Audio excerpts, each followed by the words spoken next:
कुछ हुआ है अंतर्राष्ट्रीय बाजारों में और आज के लिए कैसे संकेत मिल रहे हैं, आइए कुशल से जान लेते हैं। कुशल, डाउ में तो हम प्रेशर देख ही रहे थे, नैस्डैक भी कल टूटता नजर आया, क्या हुआ एग्जैक्टली?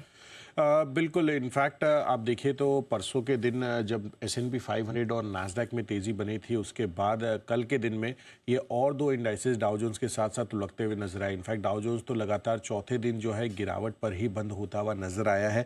तो यूएस बाज़ारों में कल ओवरऑल जो पिक्चर है वो गिरावट की ही हमें देखने को मिली थी। ऑफकोर्स अगले हफ्ते फेड की जो बैठक है उसमें तो अब ऑलमोस्ट सब कोई मानकर चल रहे हैं कि यहाँ पर ब्याज दर में कटौती आपको होती हुई दिखेगी। तो ये अब फैक्टर इन है। तो बाज़ारों पर अब इस चीज़ का कोई खास इंप्लीकेशन नहीं है, क्योंकि जो इंपॉर्टेंट डेटा आने वाले थे इन्फ्लेशन को लेकर वो ऑलरेडी आ चुके हैं। तो उसके बेसिस पर आगे देखना होगा कि क्या फैसला लिया जाता है। बट लार्जली जो कल सेटअप था, खासकर यूएस बाज़ारों में मेटल इंडेक्स भी करीबन 4% तक लुढ़कते हुए नजर आए।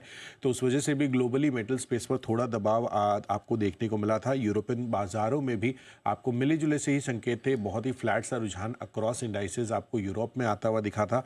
और जो बैंक ऑफ अमेरिका है वो अगले साल तक जो ब्रेंट क्रूड है उसके लिए करीबन $65 का फोरकास्ट करते हुए नजर आ रहे हैं। यानी कि जो ग्लोबल सप्लाई है वो रिलेटिवली ज़्यादा आने वाली है और डिमांड आउटलुक वो कमज़ोरी की तरफ दिख रहा है। इससे ये इम्प्लीकेशन बन रहे हैं। तो भारतीय बाज़ारों के लिए ये चीज़ एक बढ़िया पॉजिटिव इंडिकेटर है। लेकिन ओवरऑल जिस वजह से भारतीय बाज़ार यहाँ पर अमेरिकी बाज़ारों में जिस तरह की गिरावट हुई है, उसके बाद गिफ्ट निफ्टी की जो इंडिकेशंस है वो अभी फ़िलहाल तो गिरावट की ही दिख रही है।